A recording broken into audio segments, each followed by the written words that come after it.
आज हम आपको न्यूट्रिशन इन ह्यूमन बीइंग में पढ़ाने की कोशिश कर रहे हैं आपको, ठीक है। न्यूट्रिशन इन ह्यूमन बीइंग,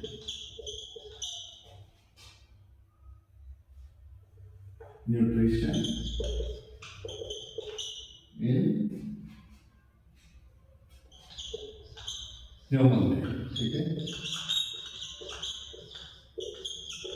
मनुष्य में न्यूट्रिशन कैसे होता है, ठीक है, उसके बारे में हम आप स्टडी करने वाले हैं इस लेसन में।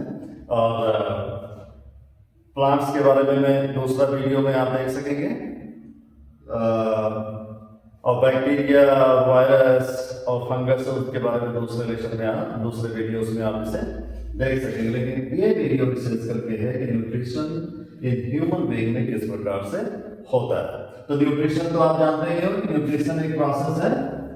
न्यूट्रिशन क्या है? Nutrition is the process by which our body receives nutrients. Nutrients क्या होते हैं? जैसे आप भोजन करते हो, तो जब भोजन आप करते हो तो उसमें 3-4 चीजें बड़ी कॉमन होती हैं फूड में। जो आप भोजन लेते हो उसमें क्या है? कार्बो है, कार्बोहाइड्रेट है, प्रोटीन होता है, फैट होता है, विटामिन्स होते हैं और मिनरल्स होते हैं, ठीक है। तो ये सारी चीजें जो है हम फूड से लेते हैं, लेकिन ये फूड बड़ा कॉम्प्लेक्स है, ठीक है। और इस फूड में ये सारी चीजें बड़ी कॉम्प्लेक्स है, ऐसे हमारी बॉडी इसको रिसीव नहीं कर पाती, ठीक है। तो इनको सिंपल, इस कॉम्प्लेक्स को सिंपल एलिमेंट्स में तोड़ने की पूरी जो प्रक्रिया है, ठीक है, और उससे जो न्यूट्रिएंट्स इसमें से जो निकलेंगे, ठीक है, न्यूट्रिएंट्स जो हमारा बॉडी रिसीव कर लेगा, तो उस पूरी प्रक्रिया को हम क्या कहेंगे? न्यूट्रिशन कहेंगे, ठीक है। उस पूरी प्रक्रिया को न्यूट्रिशन कहेंगे। अब याद रखिएगा, न्यूट्रिशन और डाइजेशन में लोगों का बहुत भ्रम रहता है और कुछ लोग दोनों को एक ही मानने लगते हैं। वो दोनों एक ही नहीं है, बल्कि डाइजेशन जो है न्यूट्रिशन का पार्ट होता है। इस न्यूट्रिशन के अंतर्गत कई प्रक्रियाएं होती हैं, ठीक है। एक तो इंगेशन जरूरी है। इंगेशन मतलब इंटेक ऑफ फूड, ठीक है। इस न्यूट्रिशन में इंटेक ऑफ फूड को हम क्या कहेंगे? पहली प्रक्रिया जो जरूरी है वो है इंगेशन, ठीक है। इंगेशन जब होगा उसके बाद इसका डाइजेशन होना जरूरी है, ठीक है। Digestion,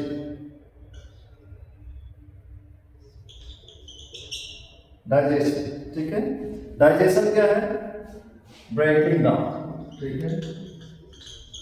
breaking down of complex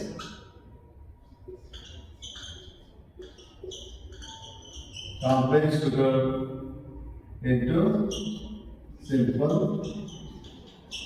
sugar, ठीक है। तो कॉम्प्लेक्स शुगर को सिंपल शुगर में चेंज करने को हम डाइजेशन कहते हैं, ठीक है। लेकिन ये डाइजेशन तक न्यूट्रिशन कंप्लीट नहीं होता। डाइजेशन के बाद जो मेन प्रक्रियाएं होती हैं वो माने रखते हैं न्यूट्रिशन में, ठीक है। वो है अब्जॉर्प्शन, ठीक है। अब जो सिंपल एलिमेंट में जो चेंज हुआ, उस सिंपल एलिमेंट को जो है हमारे बॉडी उसको अब्जॉर्ब करना जरूरी है। तो ये तीसरी जो प्रक्रिया होगी इसी न्यूट्रिशन के अंतर्गत, वो अब्जॉर्प्शन की होगी, अब्जॉर्प्शन, ठीक है। अब और उसके बाद में अब्जॉर्प्शन के बाद, अब्जॉर्प्शन मतलब हो गया जो ये तो breaking of complex sugar into the simple sugar, और जब अब्जॉर्प्शन में होता है taking nutrients into the blood, ठीक है। Taking nutrients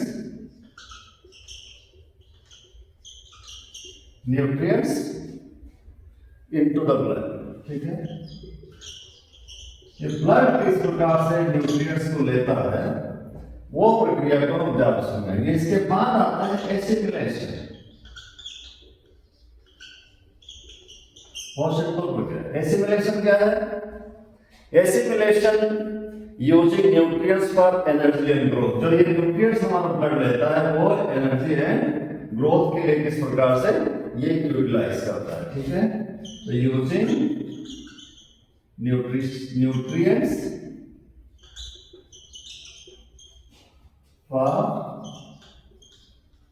growth and energy. Growth और एनर्जी के लिए जो हम न्यूट्रिएंट्स का इस्तेमाल करते हैं उसको एसिमिलेशन कहते हैं।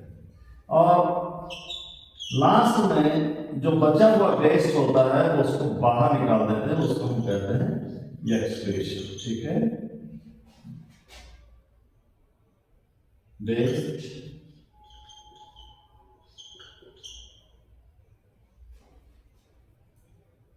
आउटटेक, ठीक है, या आउटटेक ऑफ वेस्ट, ठीक है। हम वेस्ट को जो बाहर निकालते हैं उसको हम क्या कहेंगे, या रिमूविंग ऑफ द वेस्ट इसको कह सकते हैं, रिमूविंग ऑफ वेस्ट, ठीक है।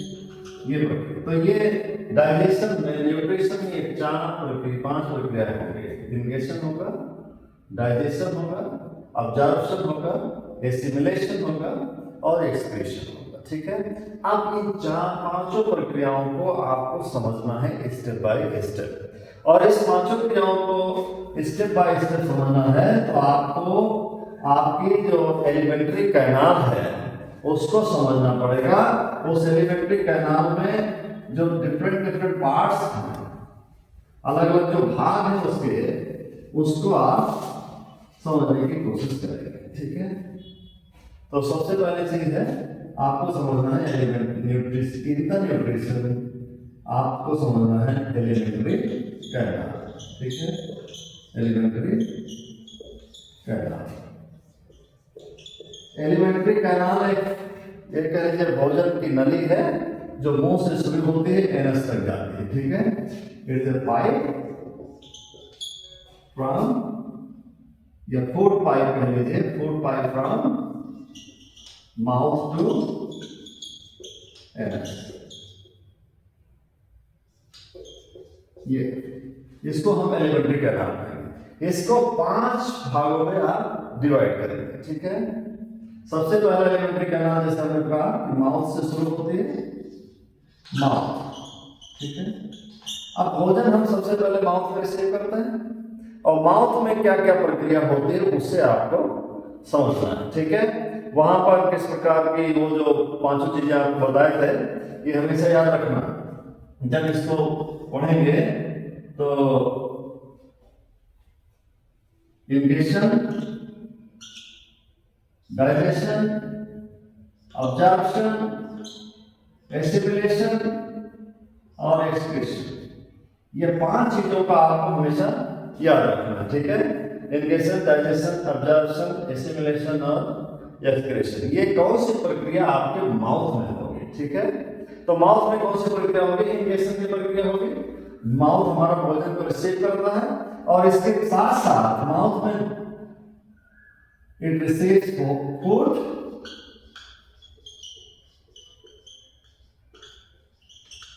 ठीक, और इसके बाद क्या करता है, it crushes the food. Teeth जो हमारे मुंह में होते हैं, टीथ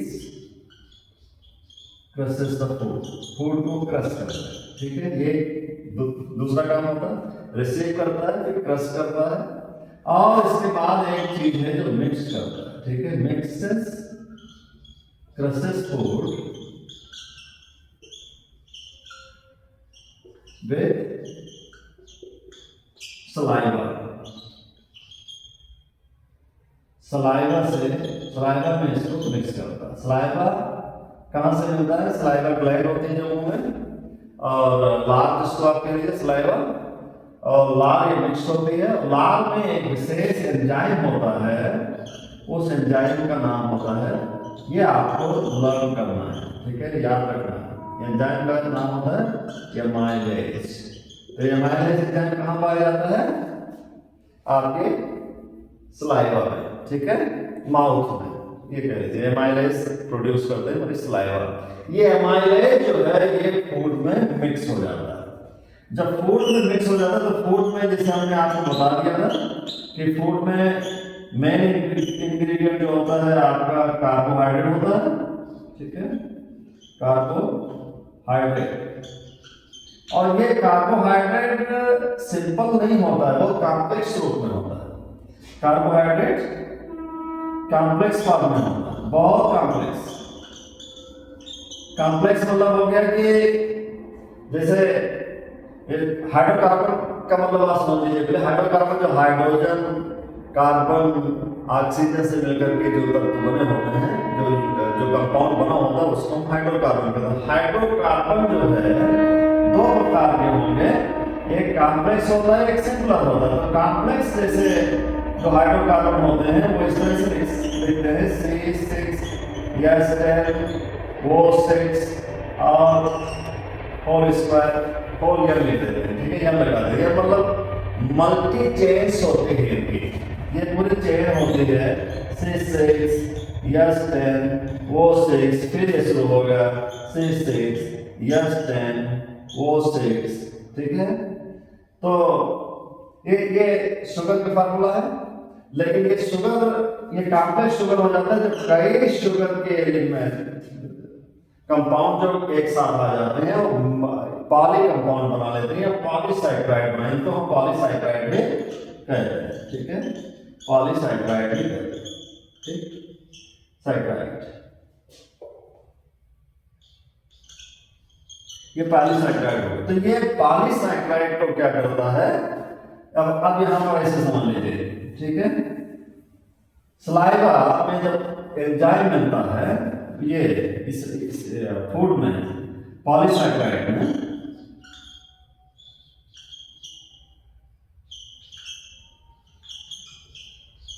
सैकेराइड और एमाइलेज। एमाइलेज क्या है? एमाइलेज जो सलाइवा से आपको मिला, ठीक है। ये पॉलीसैकेराइड आपको पहले से बता चुके हैं, C6H10O6 भी हो सकता है, या C6H12O6 रूप में भी हो सकता है। पॉलीसैकेराइड होगा तो यन की संख्या हो सकती है, यन की जगह पर 4 भी हो सकते हैं, 5 भी हो सकते हैं, 6 भी हो सकते हैं, 7 भी हो सकते हैं, 8 भी हो सकते हैं, 9 भी हो सकते हैं, 10 भी हो सकते हैं, ठीक, कुछ भी है। यन का मतलब हो गया कोई भी संख्या यहाँ पे हो सकती है, ठीक है। 2 से ज्यादा होंगे, बस इतना याद रखिएगा। तो पॉलीसैकेराइड, ठीक है। जब पॉलीसैकेराइड में एमाइलेज मिल जाता है तो ये पॉलीसैकेराइड को चेंज कर देता है सिंपल शुगर, सिंपल शुगर, ठीक है। सिंपल शुगर क्या होता है? ये जो भोजन विशेष करके जो लेते हैं कार्बोहाइड्रेट में, ये पॉलीसैकेराइड स्टार्च के रूप में होता है। स्टार्च को भी दूसरा वर्ड में आप कह सकते हो पॉलीसैकेराइड, ठीक है, केमिस्ट्री की भाषा में, ठीक है। स्टार्च कन्वेंशनल लैंग्वेज में आप स्टार्च कहते हो, लेकिन केमिस्ट्री की भाषा में इसको आप पॉलीसैकेराइड कहते हैं, ठीक है। तो ये स्टार्च है, और स्टार्च इस सिंपल शुगर में चेंज हो जाता है, मतलब वो फार्मूला एक प्रकार से वही रहेगा, लेकिन ये डाइसैकेराइड या मोनोसैकेराइड में बदल जाएगा। जैसे इस रूप में रख दिया तो मोनोसैकेराइड कहेंगे इसको, और अगर जो C6H10O6 और स्ट्राइक 2 हो गया तो डाइसैकेराइड के रूप में हो जाता है, तो सिंपल शुगर के रूप में कन्वर्ट हो जाता है, ठीक है। अब क्योंकि कॉम्प्लेक्स है और कॉम्प्लेक्स फूड होता है, कॉम्प्लेक्स फूड हमारी आंख के लिए, हमारे स्टमक के लिए इतना आसान नहीं होता है डाइजेस्ट करना, तो इसलिए एमाइलेज क्या करता है, इसको सिंपल शुगर में चेंज कर देता है, ठीक है। ओके, सो पहली प्रक्रिया यहाँ पर माउथ में शुरू होती है। तो माउथ में क्या क्या होता है? माउथ रिसीव करता है फूड को, फिर क्रश करता है, फिर मिक्स करता है उस फूड को, किससे? सलाइवा से। सलाइवा में क्या होता है? एमाइलेज एंजाइम होता है, ठीक है, एंजाइम होता है। ये एमाइलेज एंजाइम क्या करता है? पॉलीसैकेराइड को सिंपल शुगर में चेंज कर देता है, ठीक है। तो ये समझ लीजिए मुंह में जो सबसे पहली प्रक्रिया, उसके बाद एक और लास्ट प्रक्रिया होती है मुंह में, वो होता है जो टंग, ठीक है, टंग प्रोसेस फूड टुवर्ड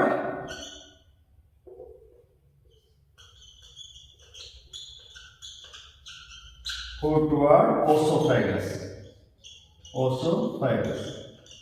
ये ओसोफेगस की ओर, ये ओसोफेगस क्या है, कुछ नहीं बस फूड पाइप है, ठीक है, फूड पाइप है, ये ओसोफेगस है, ठीक है। इस प्रकार से आप यहां देखिए, इतनी प्रक्रिया जो आपको मैंने समझाया यहां तक कंप्लीट होती है मुंह में, ठीक है, मुंह में कंप्लीट होती है। और ये पूरी पाइप लाइन जो यहां तक आती है स्टमक तक, इसको हम ओसोफेगस कहते हैं, ठीक है, क्या कहते हैं इसको, ओसोफेगस। अब दूसरी चीज हम देखने वाले हैं, ओसोफेगस में क्या क्या होगा, ठीक है। तो इतना पहले फिर से दोहरा दें आपको, माउथ में क्या होगा, mouth receives the food, then the teeth crushes the food, then the saliva gland produces the enzyme called amylase. Amylase gets mixed with the polysaccharide, that is a form of carbohydrate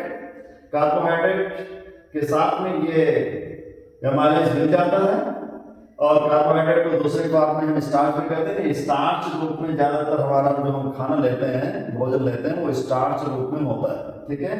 और हम autotrophic जब plants के बारे में पढ़ाएंगे, autotrophic nutrition के बारे में पढ़ाएंगे, तब आप उसमें अच्छे से समझ जाओगे किस प्रकार से ये पॉलीसैकेराइड बनता है, ठीक है। तो यहाँ पर इतना समझ लीजिए कि पॉलीसैकेराइड में एमाइलेज मिलकर के सिंपल शुगर में इसको कन्वर्ट करता है, ठीक है। और टंग इसके बाद क्या करती है, फूड को फॉरवर्ड पुश करती है, कहाँ पुश करती है, ओसोफेगस में। अब ओसोफेगस में क्या क्या होता है वो मैं आपको दूसरा पॉइंट बताने वाला हूं, ठीक है, ओसोफेगस में।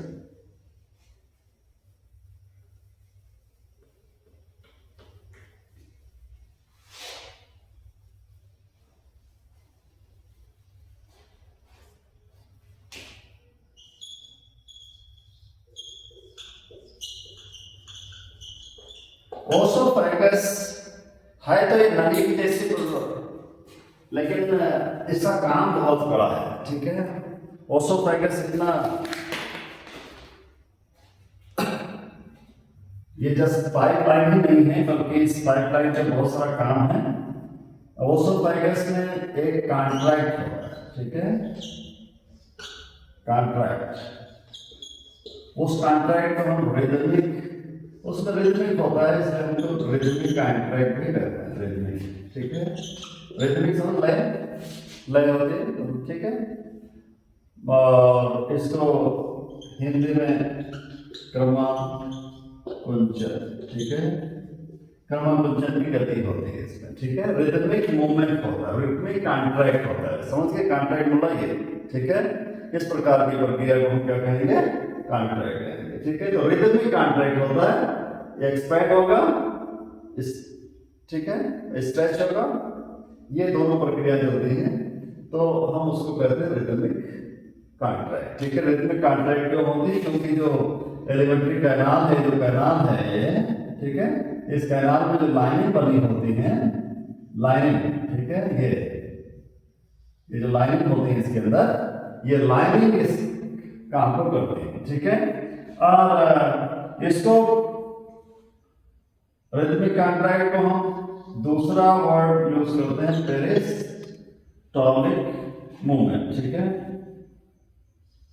पेरिस्टाल्टिक मूवमेंट, इसको पेरिस्टाल्टिक मूवमेंट भी कहते हैं, ठीक है। तो पेरिस्टाल्टिक मूवमेंट के तहत ये भोजन को आगे भेजता है, ठीक है, आगे भेजता है। जब कभी किसी को भोजन करने के बाद उल्टी होने लगती है, तो उल्टी जब होने लगती है तो इसका मतलब हो गया कि जो रिदमिक कॉन्ट्रैक्ट जो फॉरवर्ड जाना चाहिए वो बैकवर्ड होने लगता है। पेरिस्टाल्टिक मूवमेंट फॉरवर्ड की बजाय बैकवर्ड होने लगता है, तब किसी को भोजन निकलते ही उल्टी होने लगती है, ठीक है। तो उसका कारण क्या है, रिवर्स पेरिस्टाल्टिक मूवमेंट का, ठीक है।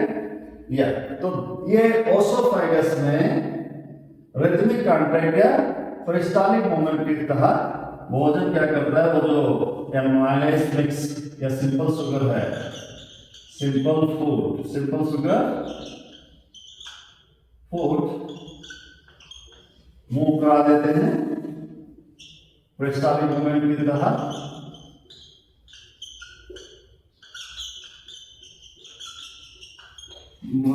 कहाँ पहुंच जाता है, स्टमक में, ठीक है, स्टमक में। अब हमारा भोजन आ गया स्टमक में, ठीक है। तो पेरिस्टालिक ये फूड नली में या ओसोफेगस में बस इतना काम होता है कि ये धीरे धीरे फूड को जो है स्टमक तक पहुंचा देता है, ठीक है, स्टमक तक पहुंचा देता है। ये भी काफी लंबी नली होती है और ये स्टमक तक जाती है, और यदि मूवमेंट ना हो तो भोजन अंदर नहीं जाएगा, ठीक है। तो ओसोफेगस का ये काम। अब इसके बाद जब भोजन को ओसोफेगस ने स्टमक में पहुंचा दिया तो स्टमक में देखो क्या क्या प्रक्रियाएं होती है, ठीक है। तो स्टमक, अब आते हैं थर्ड चीज, स्टमक। स्टमक में देखेंगे क्या क्या होगा, ठीक। स्टमक में क्या होगा, यहां पर 4 प्रक्रियाएं कम से कम होती हैं कि ये जो मिक्स फूड था, ठीक है, फूड प्लस सलाइवा, सलाइवा मिल गया था, ठीक है, सलाइवा या एमाइलेज जिसको कह लीजिए, एमाइलेज, मिक्स फूड। अब इसमें क्या है, गैस्ट्रिक जूस ऐड हो जाता है, ठीक है, गैस्ट्रिक जूस इसमें ऐड हो जाता है, ठीक है। इसको और सिंपल करने के लिए और भी आगे तोड़ने के लिए गैस्ट्रिक जूस हमारा स्टमक प्रोड्यूस करता है, ठीक है।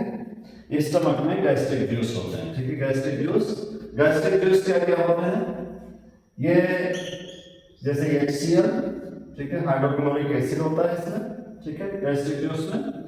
और इसके साथ साथ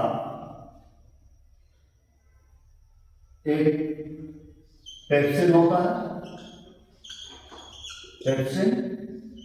पेप्सिन और एक होता है म्यूकस, ठीक है। ये 3 चीजें यहां गैस्ट्रिक जूस में होती है, ठीक है, हाइड्रोक्लोरिक एसिड, पेप्सिन और म्यूकस, ठीक है। ये 3 चीजें क्या करते हैं, हाइड्रोक्लोरिक एसिड तो आप जानते हैं, हाइड्रोक्लोरिक एसिड है, ठीक है, और ये इसको एसिड बना देते, फूड को एसिड बना देगा, ठीक है।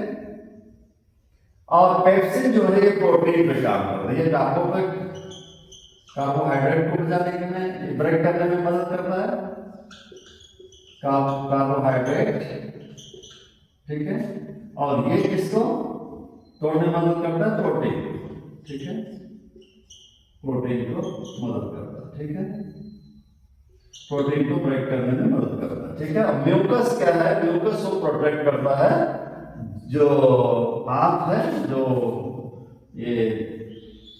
ये जो पाइप है जिसमें फूड गया है, इसमें म्यूकस, ठीक है, इस प्रकार की जो लेयर होगी ये आंत को इस एसिड से बचाती है, ठीक है, ओके।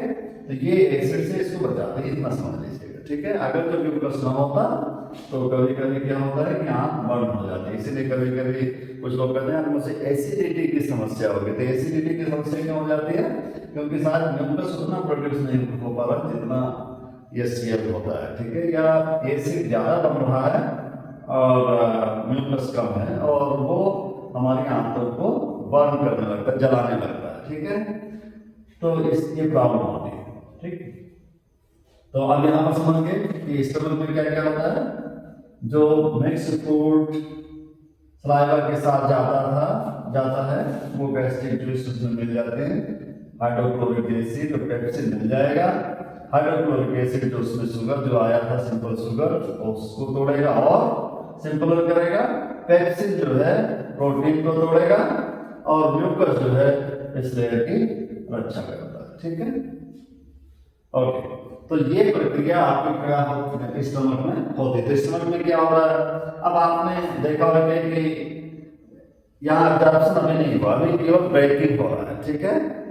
यहाँ डाइजेशन की ही प्रक्रिया अभी कंप्लीट हो रही है, ठीक है। इनकेशन देख गया मुंह में, अब ये डाइजेशन की प्रक्रिया यहाँ होती, डाइजेशन की प्रक्रिया अभी और चलेगी, ठीक है।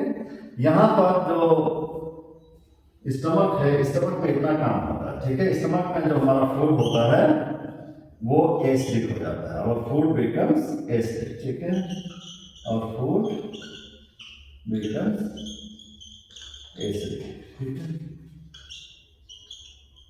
एसिडिक हो जाता है, ठीक। इतना समझिएगा। तो एसिडिटी का प्रॉब्लम जो अभी आएगा वो स्टमक में आएगा, वो गैस्ट्रिक जूस के कारण से आएगा। ये फूड हमारे एसिडिक बन जाता है, वो कहाँ बनता है? स्टमक में, ठीक है। अब ये जब एसिडिक फूड है, एसिडिक फूड आगे फिर जो है पेरिस्टालिक मूवमेंट वही होता है जैसे पेरिस्टालिक मूवमेंट उसमें होता है, ओसोफेगस में वही पेरिस्टालिक मूवमेंट क्या करता है? एसिडिक फूड को सेंड कर देता है इंटेस्टाइन, ठीक है, स्मॉल इंटेस्टाइन, ठीक है, इंटेस्टाइन, स्मॉल इंटेस्टाइन में भेज देता है। अब आगे देखते हैं कि स्मॉल इंटेस्टाइन में जब फूड जाता है, ये एसिडिक फूड जाता है स्मॉल इंटेस्टाइन में, तो वहां क्या होगा?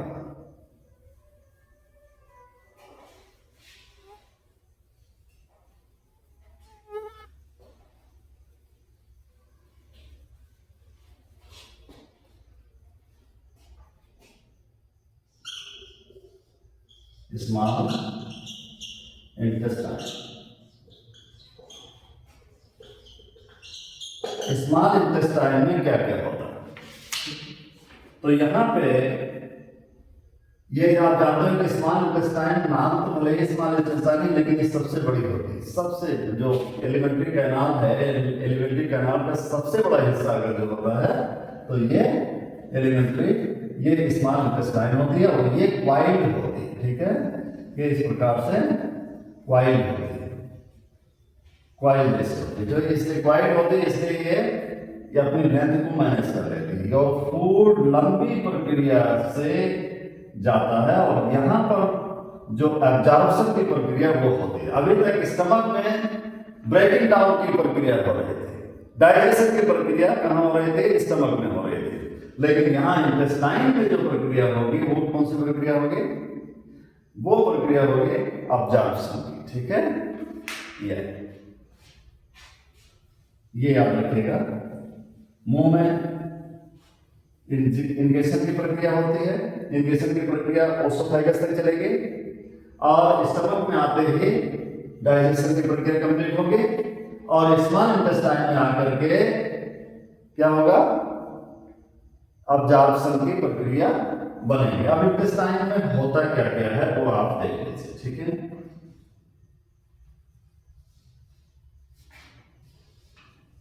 यहां पर जो एसिडिक फूड है, ठीक है, आपने एसिडिक फूड कहां से रिसीव किया? स्टमक से।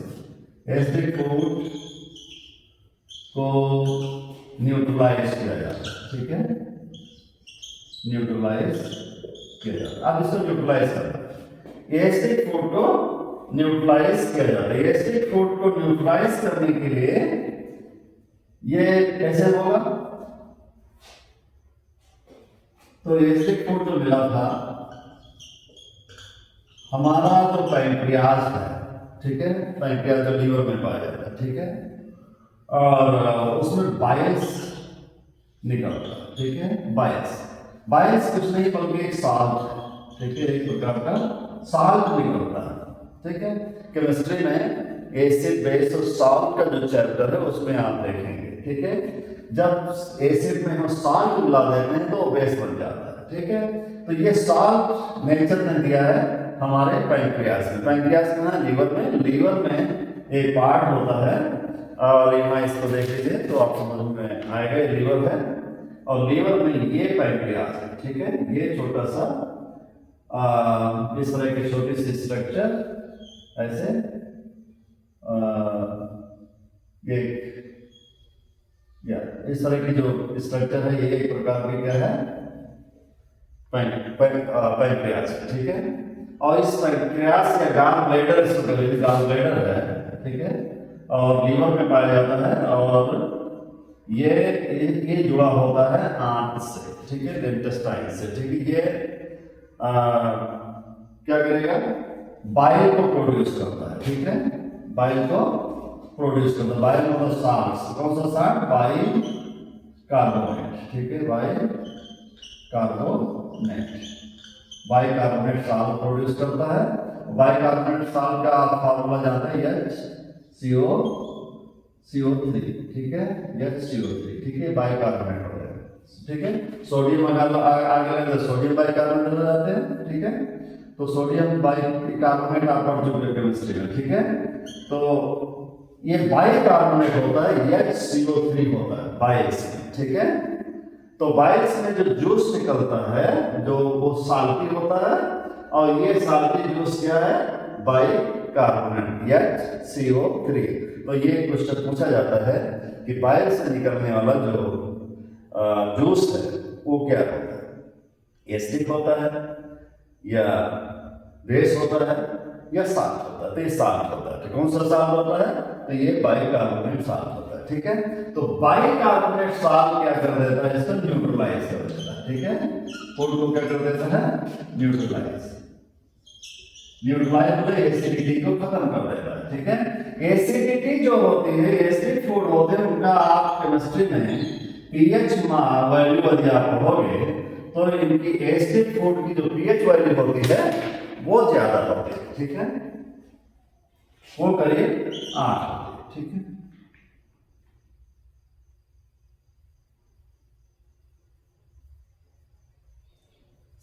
ओके, पीएच वैल्यू इसकी करीब 7 से नीचे होगी, और ये क्या करता है, साल्ट की जो पीएच वैल्यू होती है वो 8 होती है, ठीक है।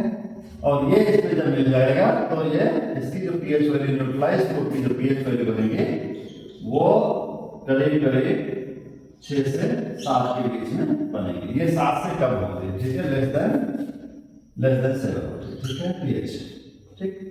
लेस देन 7 होगी तो एसिडिक होगा, 8 पे कार्बोनेट ये साल्टी होगा, उससे ज्यादा होगा तो 7 जो होता है न्यूट्रल होता है, ठीक है। 7 जो नंबर होता है वो न्यूट्रल होता है, इतना जान लीजिएगा, ठीक है।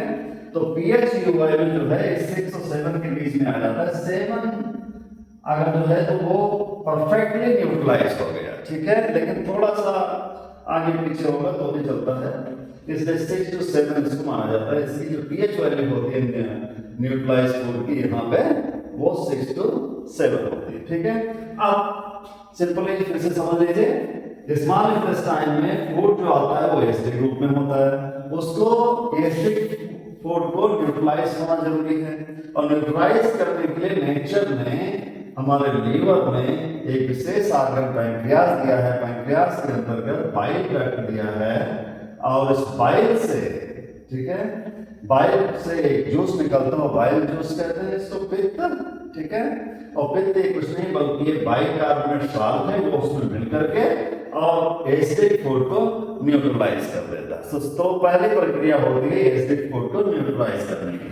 उसके बाद एक और प्रक्रिया होती है, वो है इमल्सिफिकेशन की, ठीक है। तो पहली प्रक्रिया न्यूट्रलाइजेशन की और दूसरी प्रक्रिया होती है इमल्सिफिकेशन की।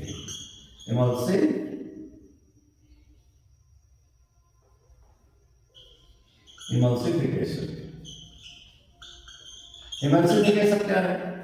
Emulsification on acidic food.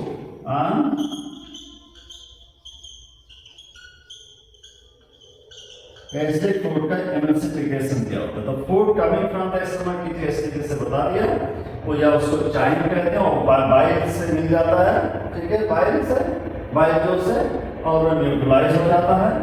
और bile juice from the liver accomplishes the addition of the act of fats are present in the intestine in the form of large globules, ठीक है। जो फैट होते हैं, अब ये तो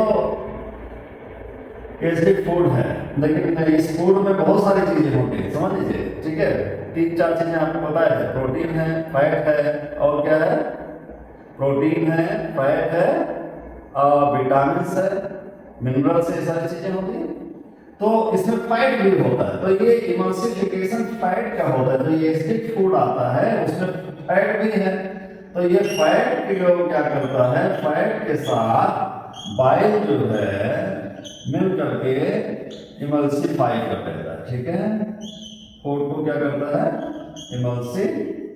फाई कर, इमल्सिफाई आप ऐसे समझ लीजिए जैसे आप के कपड़े गंदे हो जाते हैं तो आप क्या करते हो, सर्फ लेते हो, सर्फ में उसको डाल देते हो, तो सर्फ क्या करती है कि उसके जो सरफेस टेंशन है उसको घटा देती है और डस्ट जो है उसमें रिएक्शन करके और वो बाहर निकाल देती है। ठीक है, तो इसी प्रकार से ये वायु जो है फैट में मिल करके वो इमल्सिफाई हो जाता है, वो टूटने की कगार पे आ जाता है।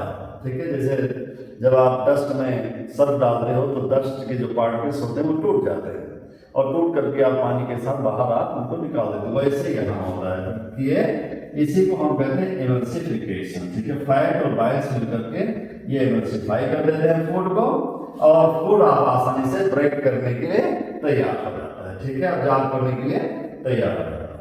ठीक है, क्योंकि ये फैट जो है ग्लोब्यूल्स के रूप में पाया जाता है। किस रूप में पाया जाता है? ग्लोब्यूल्स। ठीक है, ग्लोब्यूल्स के रूप में पाया जाता है। That makes difficult for enzyme to act. So bile salt क्या करता है, इसको इमल्सिफाई कर देता है। ठीक है, ये बड़े बड़े कणों के रूप में पाया जाएगा, इसको इमल्सिफाई कर देगा, ब्रेक कर देगा, इससे आसानी से ये टूट जाते हैं। ठीक है, ये इमल्सिफिकेशन की प्रक्रिया होती है। और एक प्रक्रिया होती है इसके बाद तीसरी, pancreas secretes the pancreatic juice which contact enzyme trypsin for digestion of, उसमें जो प्रोटीन होती है, ठीक है, प्रोटीन में एक एंजाइम प्रोड्यूस करता है लाइपेज। ठीक है, लाइपेज। ठीक, प्रोटीन पर लाइपेज का आक्रमण होता है और ये लाइपेज जो है टूट जाता है। ठीक है, ये भी इमल्सिफाई हो जाता है। ठीक है, इमल्सिफाई हो जाता है। ठीक है, तो ये प्रोटीन को तोड़ने के लिए लाइपेज और फैट को तोड़ने के लिए बाइल। ठीक है, और उसके बाद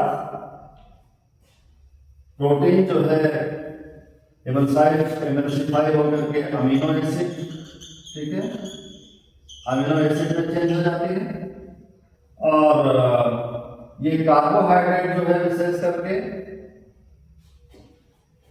कार्बोहाइड्रेट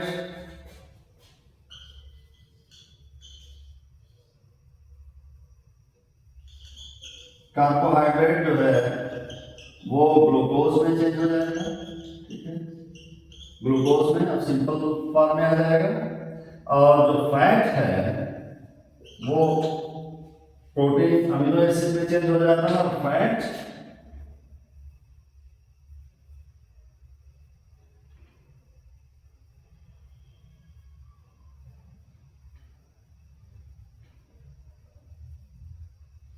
फैटी एसिड। ठीक है, फैटी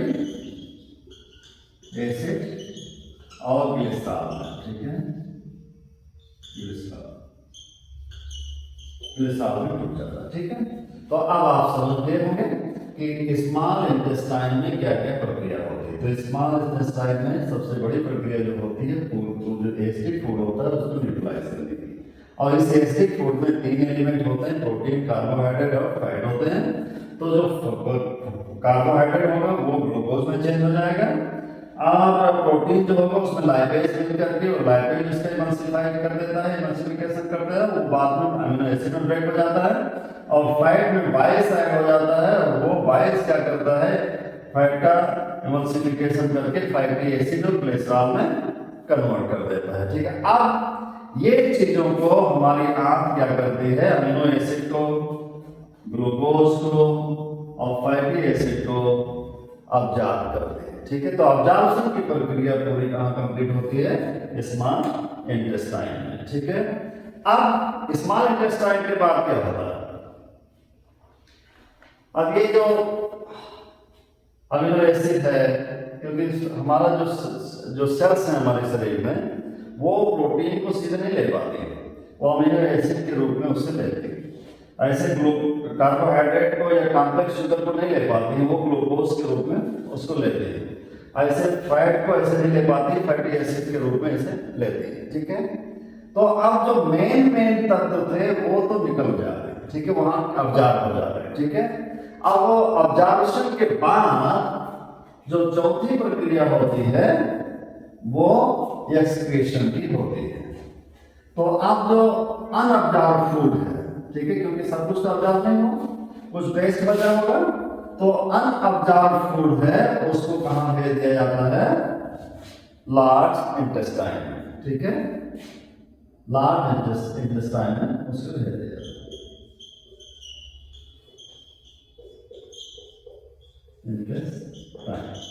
लार्ज इंटेस्टाइन में भेज दिया जाएगा। तो लार्ज इंटेस्टाइन में क्या क्या होगा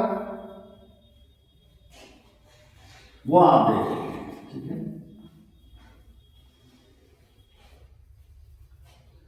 और स्मॉल इंटेस्टाइन से लार्ज इंटेस्टाइन में किस प्रक्रिया की तरह से हो जाएगा? वो पेरिस्टालिक मूवमेंट आप समझते हो। तो पेरिस्टालिक मूवमेंट कहां से शुरू होता है?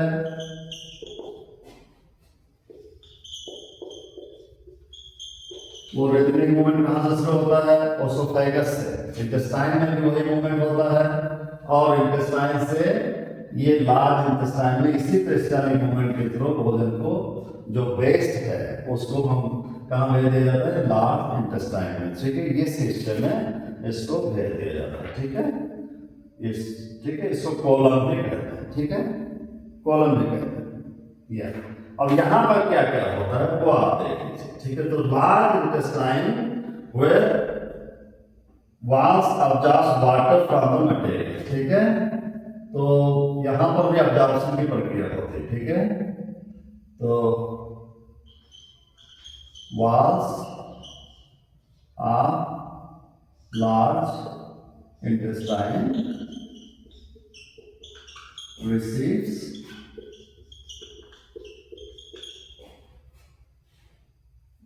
absorbs water, ठीक है, absorbs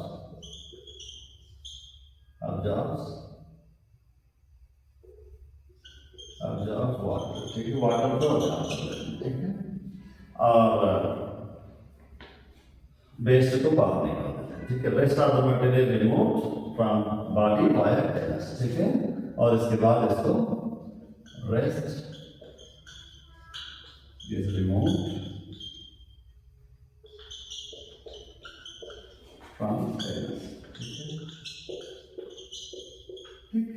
ऐसे यहाँ की प्रक्रिया ठीक हो, कॉन्स्टिपेशन ना हो, कब्ज ना हो, ठीक है।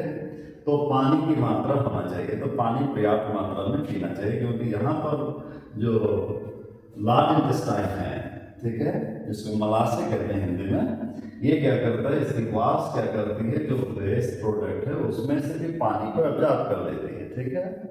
और जब पानी अब्जॉर्ब नहीं करती है तो ये डिसेंट्री के रूप में बाहर निकलता है, लेकिन जब पानी अब्जॉर्ब कर लेती है तो ये थोड़ा ठोस मल के रूप में बाहर निकलता है। और लेकिन जब पानी की कमी होती है तो ये वेस्ट को बाहर निकलने में थोड़ा कठिनाई होती है, इसलिए खाना खाने के बाद, ठीक है, कम से कम 1 घंटे 2 घंटे के बाद पानी पीते रहना चाहिए, ठीक है। और पानी पीते रहेंगे तो ये लार्ज इंटेस्टाइन में कॉन्स्टिपेशन की समस्या, कब्ज की समस्या नहीं होती है, ठीक है। तो ये हुआ पूरी प्रक्रिया, आपने देखा, क्या देखा, माउथ से लेकर के एनस तक की कौन सी प्रक्रियाएं कहाँ कहाँ होती है, ठीक है।